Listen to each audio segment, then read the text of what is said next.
আসসালামু আলাইকুম। Bootstrap tutorial সিরিজের প্রথম পর্বে আপনাদের সবাইকে স্বাগত জানাচ্ছি। তো আমরা আমাদের এই পর্বে বুটস্ট্র্যাপের একদম বেসিক থেকে শুরু করে সর্বোচ্চ লেভেলে স্ট্যান্ডার্ড একটি ওয়েবসাইট ক্রিয়েট করার জন্য বুটস্ট্র্যাপের যা যা প্রয়োজন সবকিছুই আমরা দেখব। তো যেহেতু প্রথম পর্ব, এখানে আমরা বুটস্ট্র্যাপ কেন শিখব, কী কী কাজে লাগবে সেটা নিয়ে একটু বিস্তারিত আলোচনা করব। একটা টিউটোরিয়ালের মধ্যে যদি আমরা সম্পূর্ণ করে ফেলি আমাদের এই সম্পূর্ণ সবগুলো সিরিজ এবং বুটস্ট্র্যাপের A to Z, তাহলে অনেক বড় হয়ে যাবে টিউটোরিয়াল। সো আমরা চেষ্টা করব প্রতিটি টিউটোরিয়াল শুধুমাত্র 20 মিনিটের মধ্যে সম্পন্ন করতে, যেন আপনাদের সুবিধা হয়। তো কথা না বলে চলুন শুরু করি। তো বুটস্ট্র্যাপ মূলত একটা ফ্রেমওয়ার্ক। তো ফ্রেমওয়ার্কটা কীরকম, আমরা যদি আমাদের আগের একটা বেসিক ওয়েবসাইটের কিছু CSS দেখি, তো আমরা দেখতে পাবো যে আমরা কাজ শুরু করার আগে আমরা একটা কন্টেনার ক্রিয়েট করে রেখেছি, যেখানে আমাদের মেইন উইডটা ওয়েবসাইটে নির্ধারণ করতাম আমরা। তারপর একটা র নিলাম আমাদের যে কলামগুলোকে পাশাপাশি রাখার জন্য, এবং বিভিন্ন ধরনের 1 থেকে 12 পর্যন্ত কলাম নিয়ে আমরা কাজ করব আমরা জানি। তো বেসিকটুকুর মধ্যেই আমরা আপনাকে 12 কলামটা শিখিয়েছি কি জন্য, যেন আমরা বুটস্ট্র্যাপ নিয়ে পরবর্তীতে কাজ করতে পারি এবং বুটস্ট্র্যাপটা আপনাদের কাছে একটু পরিচিত মনে হয়। এই যে কন্টেনার র নিলাম, এগুলো মূলত বুটস্ট্র্যাপের ডিফল্ট ক্লাস। তো এগুলোর সাথে আপনাদেরকে আগে পরিচয় করে দিয়েছি, যেন আমরা পরবর্তীতে বুটস্ট্র্যাপ নিয়ে কাজ করতে অনেক সহজ মনে হয়। যাই হোক, এখন আপনাদেরকে বলি, বুটস্ট্র্যাপের মতো সহজ কোনো ফ্রেমওয়ার্ক নেই। এটা আমাদের কাজটাকে এতটাই সহজ করে দিবে যে আমরা যদি নর্মালি একটা ওয়েবসাইট আমরা নিজেরা এরকম কোড করে করি, তো দেখা যাবে যে এই কলামগুলো আমরা করেছি, কলামগুলো কিন্তু শুধুমাত্র আমাদের ডেস্কটপে কাজ করবে।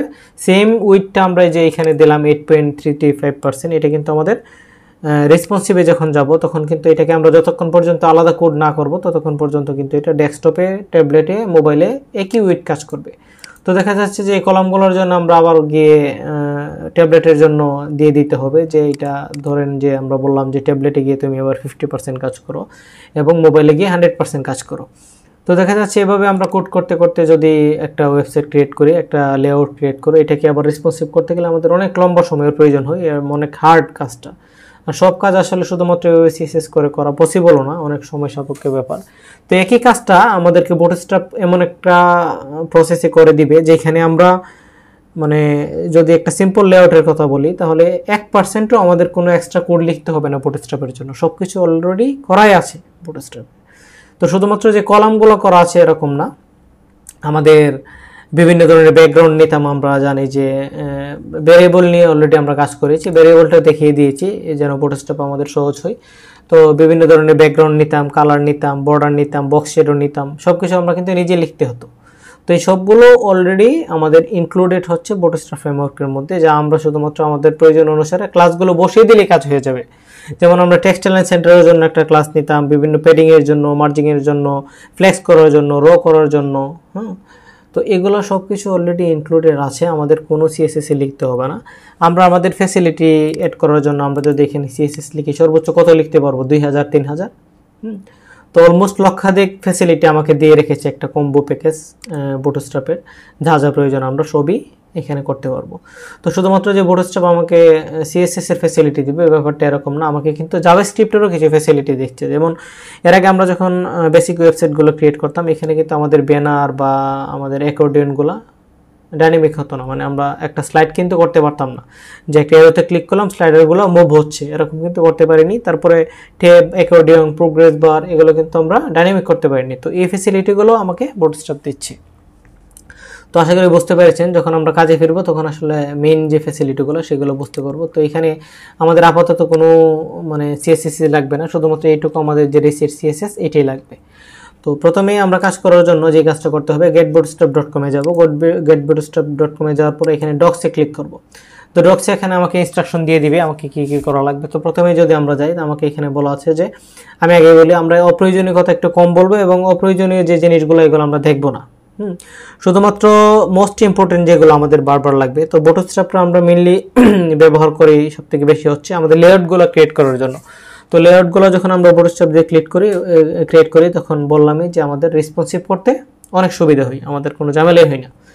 তো এছাড়াও আদার্স যে যে জিনিসগুলো আমাদের ব্যবহার করার প্রয়োজন আমরা এগুলো করবো, বাট মোস্ট ইম্পর্টেন্টগুলো, অপ্রয়োজনীয় জিনিস আমরা দেখবো না, সময় নষ্ট হবে। সবগুলো যদি এক্সপ্লেন করতে চাই তাহলে দেখা যাবে যে 50-60টা টিউটোরিয়াল হবে এবং লেন্থ যদি বলি 10 ঘন্টা প্লাস হয়ে যেতে পারে।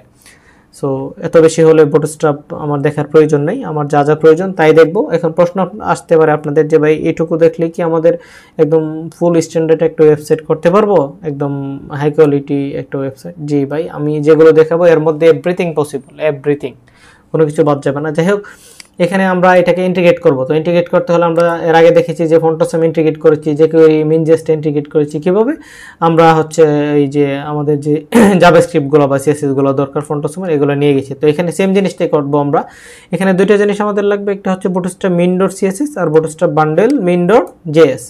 এখন এটাকে এই যে বান্ডেল ডট মিন সিএসএস, এটাকে আমরা বান্ডেল আকারে ব্যবহার না করে ইচ্ছে করলে আমরা আলাদা আলাদা ইউজ করতে পারি। শুধুমাত্র বুটস্ট্র্যাপ মিন জেএসটা এবং প্রপার ডট মিন জেএসটা, হ্যাঁ, দুইটা একটা কম্বো, এই আলাদা আলাদা আমরা ইচ্ছে করলে ব্যবহার করতে পারি, অথবা যদি চাই bootstrap bundle dot min JS যেটা, এটা ব্যবহার করতে পারি। সো আমরা এখানে আলাদা ব্যবহার করব না, আমরা সবসময় ব্যবহার করব হচ্ছে একদম কম্বো যেই মেন দুইটা প্যাকেজ আর কি।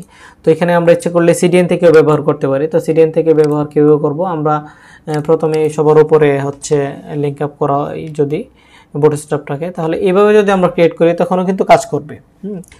তো এভাবে আমরা কখনো করব না। কেন করব না? কারণ অন্য একটা জায়গা থেকে যখন আমার এই সিএসএসটা লোড হচ্ছে একটা লিঙ্কের মাধ্যমে, তখন কিন্তু আমার ওয়েবসাইট একটু ভারী হয়ে যাবে, একটু লোড হইতে আমার সময় কম লাগবে। তো আমরা কি করব, তো এটাকে আমরা এখানে যে কোনো একটা উইন্ডোতে প্রেস করে জাস্ট সেভ করে নিব।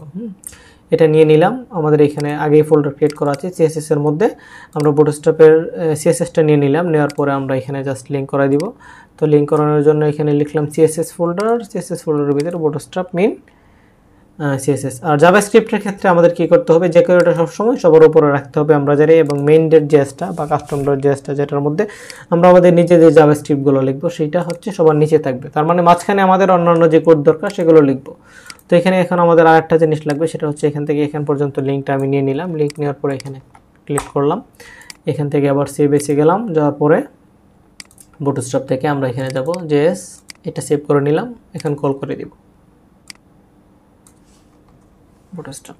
এই যে আমাদের কিন্তু ইন্টিগ্রেট হয়ে গেল বুটস্ট্র্যাপ। এখন আমরা এখানে যা যা করবো সব কিছু কাজ করবে। তো তার আগে নতুনদের ক্ষেত্রে অনেক সময় সমস্যা হয় যে ভাই আমি সব কিছু প্রপারলি করলাম বাট আমার তো বুটস্ট্র্যাপ কাজ করছে না। তো এর জন্য যেটা হয় যে আপনারা আগে দেখে নেবেন, কন্ট্রোল ইউতে যখন প্রেস করবেন আমার এখানে ভিউ সোর্স দেখাবে, এখান থেকে এখানে ক্লিক করলে দেখবেন যে আমার কোডগুলো চলে আসছে, মানে আমার কল করা হয়েছে, আমার এটা পেয়ে গেছে, আমি এখানে কাজ করতে পারবো। তো দেখলাম দুইটাই চেক করলাম, প্রপারলি আমার এটা কল করা হয়ে গেছে, ইন্টিগ্রেট হয়ে গেছে। এখানে একটা জাস্ট টেস্ট পারপাস আমি এখানে কন্টেইনার লিখি, কন্টেইনার রো লিখলাম, তারপরে কল md6 লিখলাম, এটুকু আপাতত রাখি। এখানে যদি একটা প্যারাগ্রাফ লিখি, এগুলো কীভাবে কাজ করছে আপনারা কিন্তু এখনো বুঝতে পারছেন না, এই টপিকে আমরা পরে আলোচনা করবো। জাস্ট টেস্ট পারপাস যে আমাদের এখানে একটা উইড পাচ্ছে কিনা এবং একটা কলাম 6 পাচ্ছে কিনা। হ্যাঁ, তো এখানে যদি আমরা আউটপুটটা দেখার চেষ্টা করি দেখবো যে এটা কাজ করছে না। তার মানে আমার ইন্টিগ্রেট হওয়ার পর আমি এখানে একটা স্পেলিং মিস্টেক করেছি, কন্টেইনার দিলাম, এখন এই যে কাজ করছে আমার। কিন্তু কন্টেইনার যে উইডটা আমি যদি এখানে দেখি বুটস্ট্র্যাপ থেকে আমাকে বাই ডিফল্ট দিচ্ছে 1320 পিক্সেল নিয়ে আমরা কাজ করেছিলাম, যেন আপনারা বুঝতে পারেন যে কন্টেইনার কীভাবে কী কাজ করছে। তো এইগুলোর পরে আমরা আলোচনা করছি, কিন্তু বুঝতে পারছি যে আমাদের বুটস্ট্র্যাপ প্রপারলি কাজ করছে।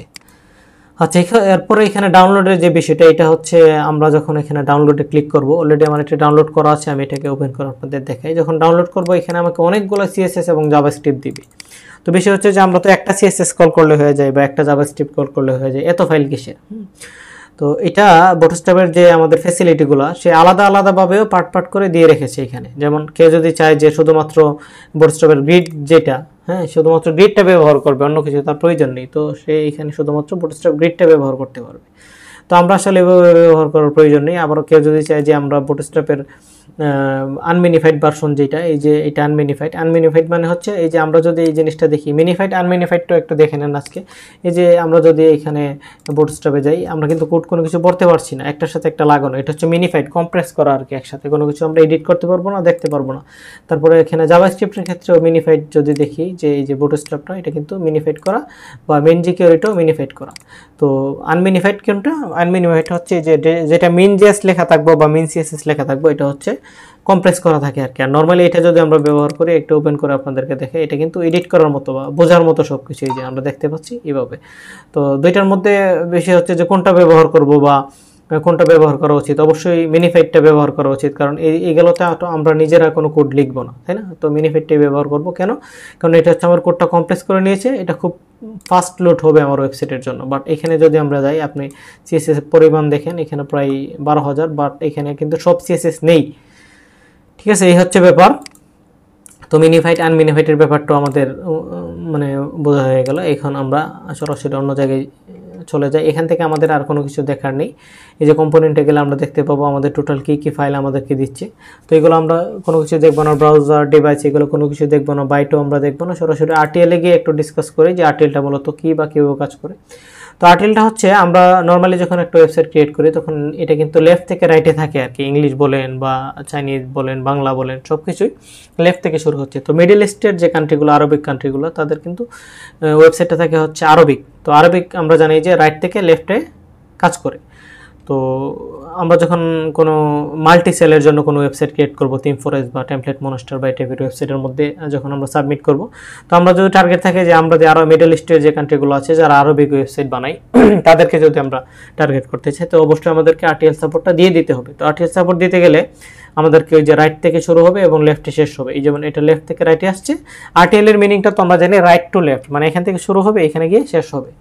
তো এই ক্ষেত্রে আমাকে বুটস্ট্র্যাপ একটা এক্সট্রা সিএসএস দিচ্ছে, যেটা হচ্ছে আরটিএল এর মেইন সিএসএস। তো এই ক্ষেত্রে আমরা জাস্ট একটা ফোল্ডারটাকে ডুপ্লিকেট করে নিব, তারপরে এই যে বুটস্ট্র্যাপ মিন ডট সিএসএস এর জায়গায় আমরা কি দিয়ে দিব, এই যে বুটস্ট্র্যাপ আরটিএল মিন ডট সিএসএস দিয়ে দেবো। তো এটা দিলেই শুধুমাত্র আমার আরটিএল সম্পূর্ণ হয়ে যাবে না, বাট এটা আমার ওয়েবসাইটকে অলমোস্ট 80% আরটিএল এর লেআউটটা দিয়ে দিবে। তারপর আমরা সামান্য কিছু কোড হাতে যখন লিখব, তখন হচ্ছে আমাদের সম্পূর্ণ কিন্তু আরটিএল হয়ে যাবে। তো বুঝতে পারলাম যে আরটিএলটা কি জিনিস। এই যে এখানে একটা এক্সাম্পল দেখিয়েছে আরবিক টেক্সটগুলো দিয়ে।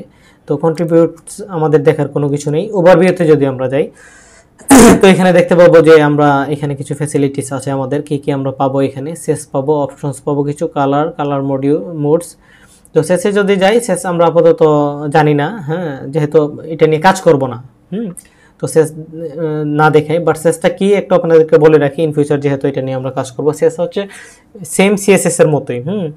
তো এখানে এই যে এটা ফরম্যাটটা হচ্ছে, আমরা নর্মালি লিখতাম সিএসএস, হ্যাঁ, তো এখানে জাস্ট হবে ফরম্যাটটা হবে scss.scss। তো এটা আমাকে কোডটাকে অনেক শর্ট করে দেয় আর কি। যেমন আমরা যদি আপনাকে বলি যে ব্যানারেনিয়ার নামে একটা সেকশন নিলাম, ব্যানারেনিয়ার পরে আমরা একটা পিতে একটা ডিজাইন লিখবো। তো ব্যানারের পরে আমরা কি করলাম, একটা পি নিলাম, তারপরে সেকেন্ড ব্র্যাকেট শুরু শেষ করে এর ভিতরে কালার দিলাম, ফন্ট ওয়েট দিলাম, ফন্ট সাইজ দিলাম, লাইন হেড দিলাম। আবার সেমভাবে আমি কি করব, ব্যানার এরিয়া নিব, ব্যানার এরিয়ার পরে H2 নিব, এখানেও আমরা এই কাজগুলো করব, সেম কাজ। তো এটাই আমাকে কি করবে, সে দেখা যাচ্ছে যে 50 লাইনে আমি যে কোডটা লিখতাম, এই কোডটাকে আমি 10 লাইনে লিখতে পারবো। এটা হচ্ছে একটার ভিতরে আর একটা কোড, ব্যাপারটা একটা এরকম আর কি। জাস্ট জেনে রাখেন যে সিস্টেমটা কীভাবে কাজ করে। ইন ফিউচার যখন আমরা কাজ করব তখন এগুলা আমরা একটু ক্লিয়ারলি দেখব। তো অপশনসে যদি আমরা যাই, অপশনসে আমাদের এখানে কোনো কাজ আপাতত নেই, অপশনস আমরা দেখার দরকার নেই। কালারে যদি যাই, এটা একটা ইম্পর্টেন্ট পার্ট। আমরা বিভিন্ন ভ্যারিয়েবল নিয়ে হচ্ছে আমরা আমাদের পছন্দের একটা কালার সিলেক্ট করে আমাদের ওয়েবসাইটে বানানোর জন্য। বাট এখানে কিন্তু বুটস্ট্র্যাপ আমাকে মানে তারা ভ্যারিয়েবল আকারে কিছু কালার নিয়ে রেখেছে, যেগুলো আমাকে বলে রেখেছে যে তোমরা এই জাস্ট ভ্যারিয়েবলগুলো নিয়ে বসিয়ে দিলেই কাজ হয়ে যাবে। তো তারা যে কালারগুলো নিয়েছে এগুলো হচ্ছে মোস্ট পপুলার এবং মানে ওয়েবসাইট বানানোর ক্ষেত্রে সবথেকে বেশি যেই কালারগুলো ব্যবহার হয়, এই কালারগুলোই হচ্ছে সে সিলেক্ট করে রেখেছে। তো আমরা ইচ্ছে করলে এই ওয়েবসাইটগুলো মানে এই কালারগুলো বাই ডিফল্ট যে কালারগুলো, এগুলো নিয়েই আমাদের যে কোনো ওয়েবসাইট সম্পূর্ণ করা সম্ভব। ঠিক আছে, একদম বেস্ট কালার যেগুলো, এগুলো নিয়েছি। তো এখানে কিন্তু কালার হচ্ছে দুইভাবে দেওয়া আছে। এটাও যদি আমি নিয়ে বসাই, যেই কাজ করবে এটা কিন্তু সেম কাজই করবে। তো পার্থক্য কি? পার্থক্য হচ্ছে এটা হচ্ছে হেক্স আকারে কাজ করতেছে কালারটা, আর এটা হচ্ছে আরজিবি আকারে কালারটা কাজ করতেছে। তো আরজিবি কালার কি, হেক্স কালার কি আপনারা তো অলরেডি জানেন। আর যে হেক্স হচ্ছে 6টা কালার কোড থাকবে, আর আরজিবি হচ্ছে এই কালারটার সমন্বয়ে, যেমন সাদার ক্ষেত্রে 255,255,255 মানে এরকম মানে ভেঙে থাকবে আর কি। আচ্ছা, যাই হোক, এখানে আমরা যদি একটু দেখি যে এটা আমি কীভাবে ব্যবহার করবো। এই যে বিএস প্রাইমারি নামে বুটস্ট্র্যাপের যে প্রাইমারি কালারটা, এই প্রাইমারি কালারটা যদি একটা জায়গায় আমি অ্যাপ্লাই করি, তো এখানে ধরেন যে আমার শুধুমাত্র একটা পিটা দেখলাম, হ্যাঁ, পিতে আমি যদি এখানে কি করি, ব্যাকগ্রাউন্ড লিখে ভেরিয়েবল কীভাবে লিখতে হয়, BAR লিখবো আমরা, তারপরে হচ্ছে ফার্স্ট ব্র্যাকেট শুরু শেষ, তারপরে এই যে ভেরিয়েবলের নামটা আমরা লিখে দিলাম। তো এখন কিন্তু লজিক্যালি এটার কালারটা হচ্ছে এই কালারটা হওয়ার কথা, তাই তো, এই ব্লু টাইপের একটা কালার হওয়ার কথা। এখানে যদি আমরা দেখি এই কালারটা কিন্তু আমরা পেয়ে গেছি। তার মানে আমাদের হচ্ছে যদি কোনো কালার প্রয়োজন হয় আমরা এখান থেকে ডার্ক থেকে শুরু করে গ্রে, তারপরে ইয়েলো, সব রকম কালার আছে এবং সবগুলা একদম স্ট্যান্ডার্ড কালার। এগুলো যথেষ্ট আমরা অনেকগুলো ওয়েবসাইট ক্রিয়েট করার জন্য। আচ্ছা, তো প্রত্যেকটা কালার ব্যবহার করার জন্য আপনাদের এখানে কোড দেওয়া আছে। তো ব্যাপার হচ্ছে যে ভাই আমি অনেকে বলে যে এত কোড তো আমাদের মুখস্থ রাখা পসিবল না, মুখস্থ কীভাবে রাখবো? মুখস্থ রাখার কোনো প্রয়োজনই নেই। আমরা আপনারা সরাসরি এখানে চলে আসবেন কালারের জন্য, যেটা প্রয়োজন এখান থেকে কপি করে নিয়ে যান। কপি করতে কোনো দোষ নেই, কপি করতে পারবেন। তবে এই কপি করতে করতে একটা সময় দেখবেন যে এই কোডগুলো আপনাদের অটোমেটিক মুখস্থ হয়ে গেছে। তো এখানে কিন্তু মুখস্থ রাখার কিছু নেই, অটোমেটিক মুখস্থ হয়ে যাবে আপনার, ঠিক আছে? তো প্রথমে এই যে নোটবুকের মধ্যে লিখে রাখা বা মুখস্থ করা ট্রাই করা, এটা জাস্ট সময় নষ্ট। কখনোই মুখস্থ করতে যাবেন না, জাস্ট প্র্যাকটিস করবেন, মুখস্থ রাখার কোনো কিছু নেই। তো কালার মডিউলসে যদি যাই, আমাদেরকে টোটাল মনে হয় যে কালার মডিউলটা হচ্ছে আমাদের দুইটা ভার্সন, ডার্ক এবং লাইট ভার্সন থাকে একটা ওয়েবসাইটের, আমরা জানি। তো এই যেমন এখানে যদি আমরা দেখি যে এই যে ড্রপডাউনটাতে ক্লিক করলাম, হ্যাঁ, এই ড্রপডাউনটা আমাদের কাজে লাগবে হচ্ছে ইয়াতে, এই যে ড্রপডাউন কিন্তু একটা জাভাস্ক্রিপ্টের ফ্যাসিলিটি, হ্যাঁ। তো এটা হচ্ছে আমাকে কাজে লাগবে যখন আমরা ওই যে নেটবার তৈরি করব তখন। আচ্ছা, যাই হোক, এখানে আমরা দেখতে পাচ্ছি যে এটা হচ্ছে হোয়াইট ভার্সন, লাইট ভার্সন। এখানে ক্লিক করলে সেম জিনিসটা আবার ডার্ক হয়ে যাচ্ছে, হ্যাঁ। তো এটাকে আমরা এখানে কি করলো, এখানে যে ডাটা বিএস থিম লাইট লিখলো, এটা লাইট আসলো, জাস্ট এখানে আবার কি হলো, ডাটা বিএস থিম ডার্ক লিখলে এখানে ডার্ক চলে আসলো। তো বুটস্ট্র্যাপের ডিফল্ট যেগুলোকে এইভাবে লাইট এবং ডার্ক মেথডের মধ্যে অ্যাপ্লাই করা আছে, সেগুলো আমরা এইভাবে সরাসরি লিখলে ডার্ক এবং লাইট কিন্তু হয়ে যাবে। তো এইটুকুই আসলে আমাদের একটা সম্পূর্ণ ওয়েবসাইটকে ডার্ক এবং লাইট করার জন্য যথেষ্ট নয়। তো এটা আপনারা চাইলে স্কিপও করতে পারেন, সমস্যা নেই। তো আপাতত এটা আমি এইটুকুই আপনাদেরকে দেখাইলাম। তো আমরা নিজেই মানে খুব ইজি ব্যাপার, সহজ, মানে কঠিন কোনো ব্যাপার না একটা ওয়েবসাইটকে ডার্ক থেকে লাইট বা লাইট থেকে ডার্কে নিতে। তো তারপর কম্পোনেন্টসে যদি আমরা এখানে যাই, এখানে আপাতত আমাদের কোনো কিছু কাজে লাগছে না।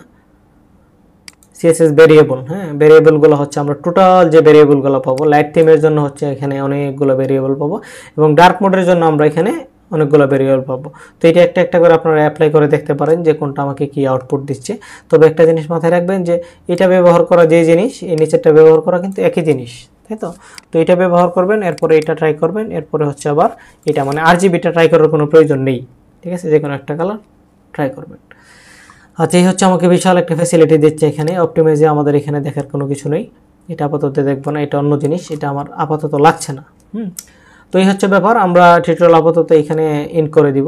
গেটিং স্টার্টেড এবং কাস্টমাইজ পর্যন্ত আমরা দেখলাম। পরবর্তীতে আমরা ব্রেক পয়েন্ট এবং কন্টেইনার গ্রিড এগুলো কীভাবে কাজ করে আলোচনা করব। তো পরবর্তী টিউটোরিয়াল দেখার জন্য আমন্ত্রণ রইল। ধন্যবাদ সবাইকে।